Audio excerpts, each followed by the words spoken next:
On this episode, we're going to revisit cycles of stress and rest and talk about what to do when you can't seem to escape the stress cycle to actually get the rest you need. So many of us struggle with overwhelm and burnout.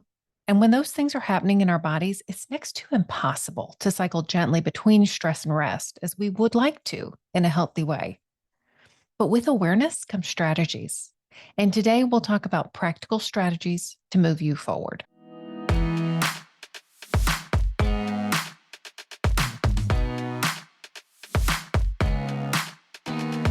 Welcome to Not Your Mama's Midlife Podcast with Stephanie Lee. On this show, we're going to talk about the experiences of high-achieving women and men across industries and lifestyles who are at about the midpoint of their careers and are no longer satisfied to let life happen to them.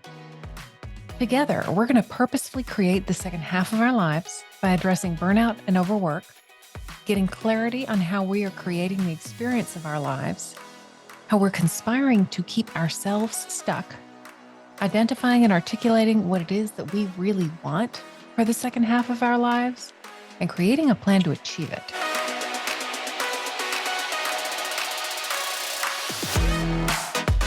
If you'll indulge me briefly, I want to revisit a concept that we talked about last year and share with you my updated thinking on the topic. Last year, in what was my first series of episodes on the podcast, we talked about how we might turn burnout into resilience by first changing our mindset about stress, second, interspersing periods of stress with rest and recovery, and three, purposefully soaking in these experiences to leverage neuroplasticity. In episode 7, we examined our mindset about stress.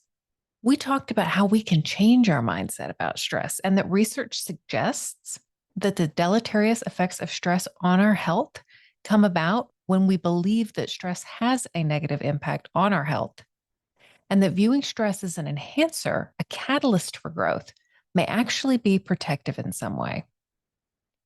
Aaliyah Crum, who's the Stanford psychologist whose research on stress and mindset is what I talked about in that episode, describes essentially two mindsets regarding stress.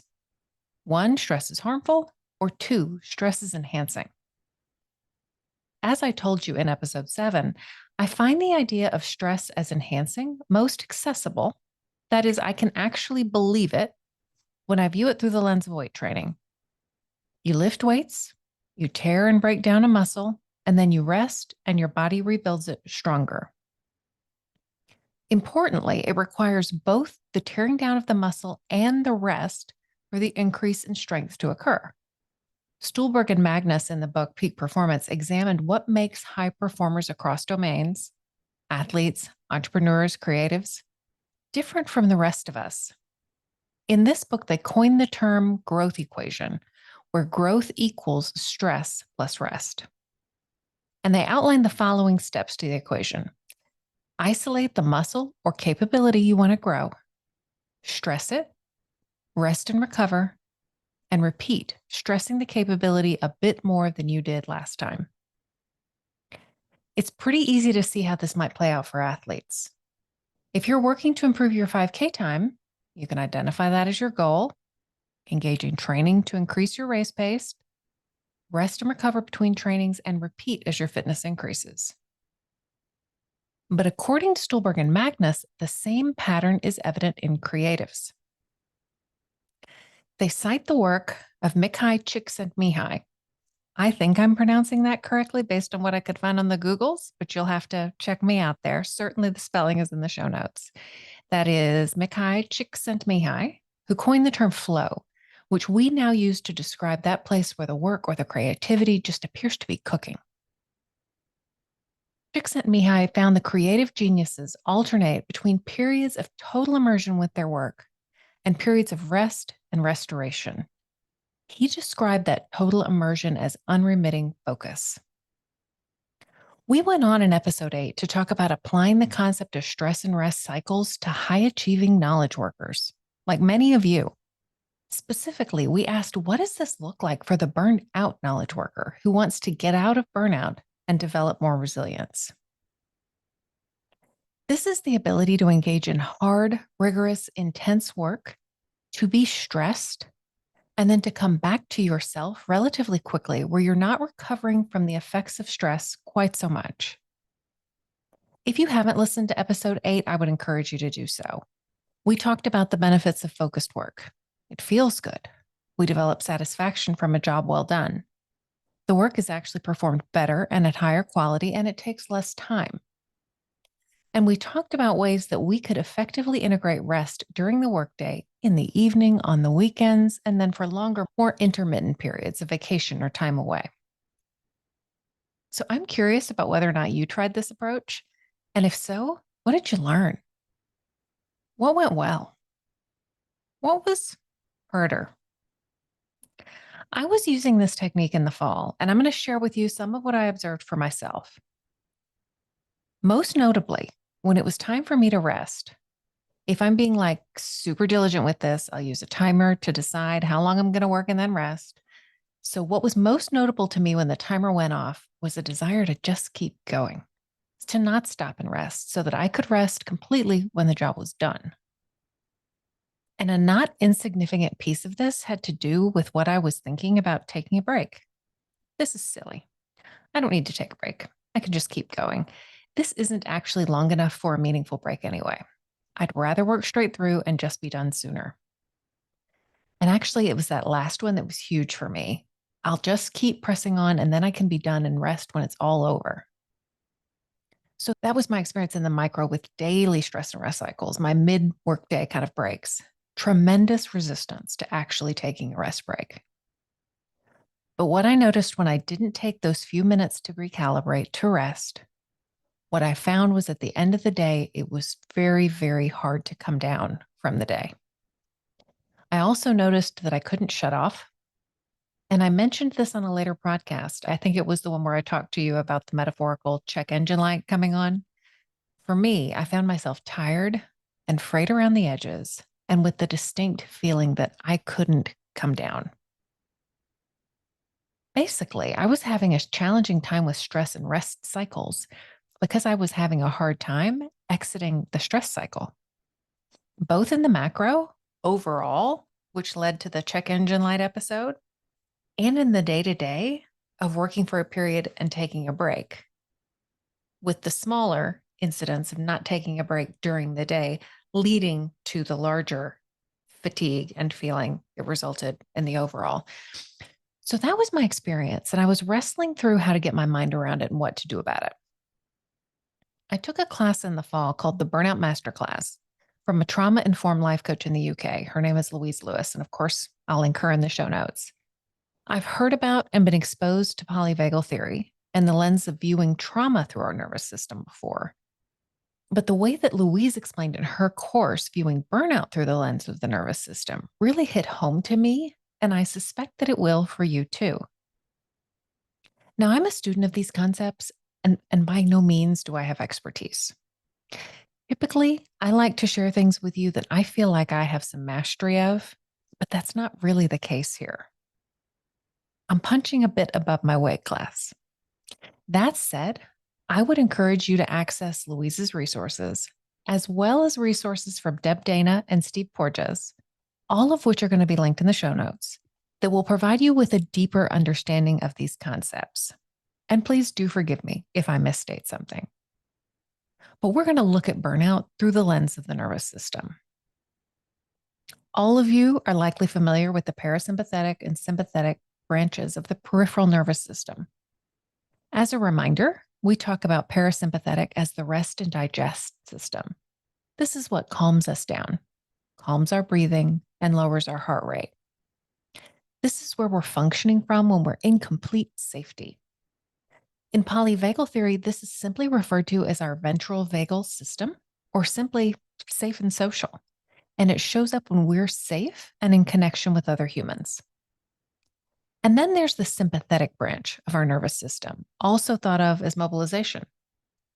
And this is where we work, we get things done, we get up and go. I think here about the work of Aaliyah Crum and Kelly McGonigal's book, The Upside of Stress, in this light.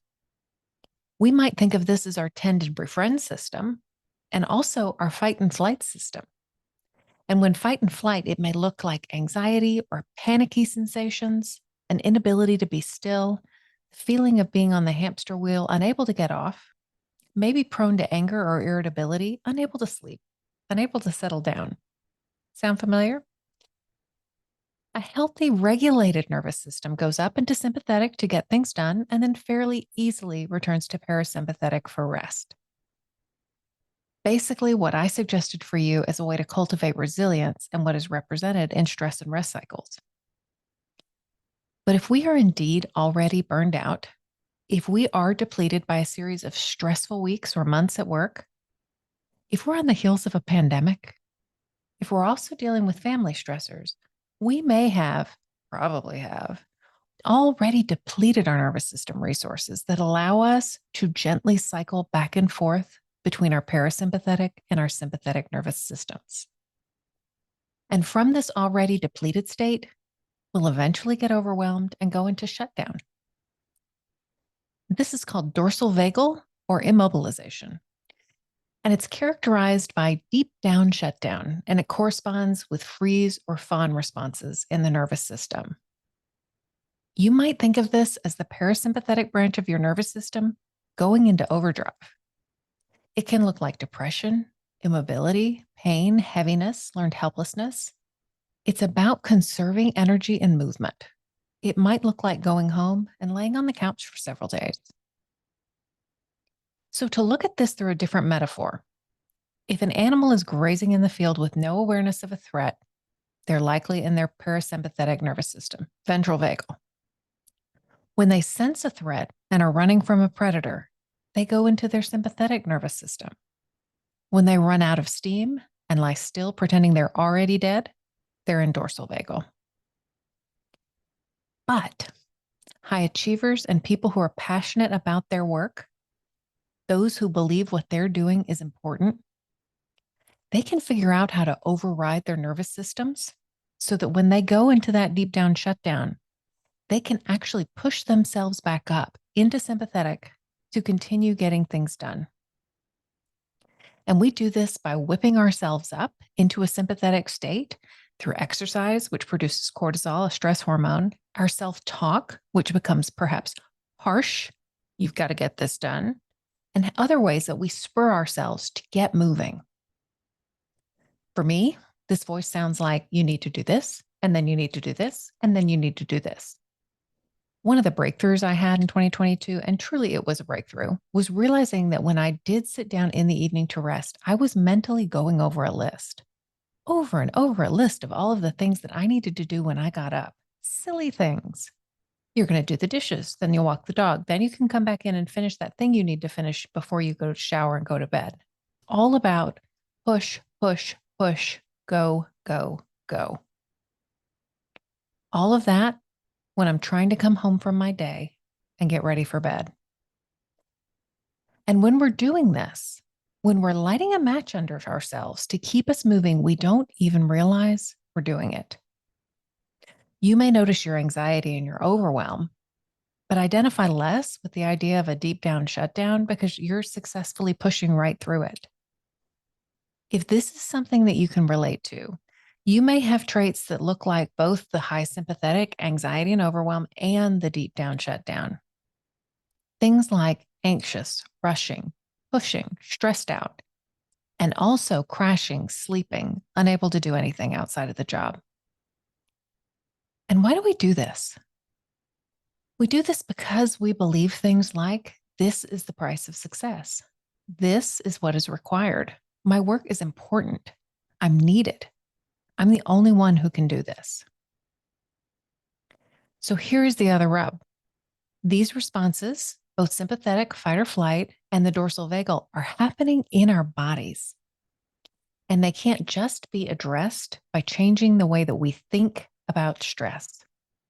We need interventions at the level of our bodies as well. And while a lot of the things that we do about stress are body-based, exercise, yoga, massage, what these may not address, unless we're intentional about it, is the nervous system's core need for safety. Because while we, as evolved 21st century humans, know that we are not in danger from work stress or life stress, our nervous systems are still running from a predator, and need to complete that stress cycle and return to safety. So, what the heck do we do about this? Number one, awareness. First, if this is new to you, I'm going to ask you to look at your own burnout or fatigue through this lens and see if it resonates for you or not. If not, totally fine, but see if it does. Two, notice when you're pushing yourself. Not only pushing yourself to get things done or accomplish a task, but notice when you're just pushing yourself to go from one thing to the next thing, eating fast, talking fast, walking fast. Sort of like my voice telling me I need to do this, and then this, and then this. A question that I'm asking myself these days is what can I do more slowly or softly? Now that I've noticed, especially the eating fast and walking fast, I'm much more able to remind myself that I can slow down. There are times when I want to move quickly, but really, there is probably no time that eating fast serves me well. Certainly not my goals to lose weight. But so often I move fast just out of habit, walking heavily, gripping tightly, clenching my jaw. Just check in every once in a while to slow and soften. I'm doing more walking than running now, and this is partially why. Walking for sure pulls me out of the intensity of a nervous system response and allows me to discharge that energy rather than ramping it up. Strike a compassionate tone. Notice your inner voice and how you talk to yourself. Find some nervous system regulation exercises. We're going to talk next week about how we can purposefully integrate these into our stress and rest cycles, but you can also Google them and search for them on Instagram. Find some that work for you and don't feel awkward. Things like orienting to pleasure, relaxing and allowing yourself to be supported by what you're sitting on, simply checking in with your body, a physiological sigh, and other breathing exercises, and exercises that utilize both sides of your brain, anything that happens on both sides of your body. Examine where you have thoughts and beliefs that are causing you to continue to show up in ways that overwhelm your system. Something, for example, like stress and burnout are just part and parcel of a job of this kind or at this level. Identify a minimum daily baseline. What are one or two things that you can do, preferably daily or daily-ish, to take care of yourself? For me, this is adequate sleep and walking. These are my non-negotiables. I've just shared with you that we need body-based strategies, but I'm also going to share with you some cognitive strategies that I've been using lately, because a lot of what gets me wound up into the sympathetic state and keeping myself there is about my thoughts and beliefs. So I've been playing with the following 4 thoughts, trying them on, seeing what results they create for me. If you're on my mailing list, you've received these already in an email. And if you're not on my mailing list, what in the world? You're missing out. Get to my website and sign up. I say this kindly and compassionately, of course. Multitasking doesn't actually help me to get any more done. We think we're awesome multitaskers, that we can check email, work on a project, all while being on hold with the doctor's office. And we're doing it all well. But the reality is that the task switching that happens when we go back and forth between these tasks both slows us down and makes our brains feel like the work we're doing is harder. This is a no-win. Let's do one thing at a time. Rushing doesn't actually allow me to get things done more quickly. A lot like multitasking, rushing makes us feel like things are getting done more quickly. But when we rush, we're riling ourselves up, we're no longer as focused, and we're more prone to make errors, which means the work has to be done again. Instead, remember that slow is smooth and smooth is fast. Take a deep breath and slow down. Just in time is actually on time. I've always been one who likes to have tasks done ahead, mostly to avoid rushing, but I'm learning to see that getting the job done just in time is still very much on time.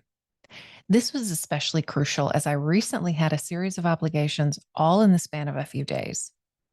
I scheduled time to ensure the priorities were completed before the deadline, and then I let it be. I trusted that I would do them in the time that I had set aside for them, and that was big for me. This time of a letting it be, though, allowed me to take care of myself. And my last rule, my new thought I'm trying on, it isn't actually all supposed to get done. Gretchen Rubin, who's the author of The Four Tendencies and the Happiness Project, talks about secrets of adulthood. My own secret of adulthood is the idea that it isn't all actually supposed to get done. As high achievers, we think that everything on our to-do list is supposed to get checked. It wouldn't be on our to-do list, either personal or professional, if it wasn't crucial. But the reality, and we know this, folks, is that one of the most important jobs of organizational CEOs is to decide what the priorities are, what gets done, and what doesn't. Be the CEO of your own work and life. One last thought. Something that may have occurred to you as we've been talking is the idea that showing up this way has actually served you well.